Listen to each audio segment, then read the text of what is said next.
Hi everyone! Today I will show you two ways to type a cute unicorn using keyboard symbols. So let's start the video now. The first way.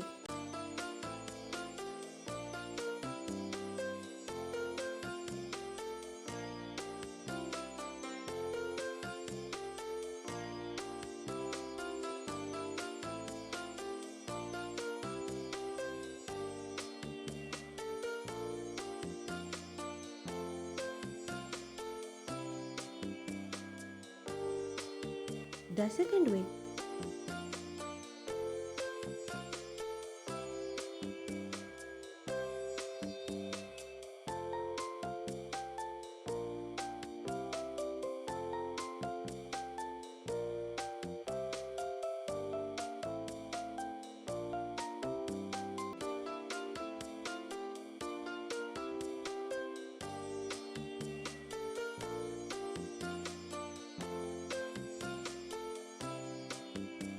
So that's all for this video. To watch more videos like this, click on the video or the playlist on the screen and subscribe to my channel for new videos.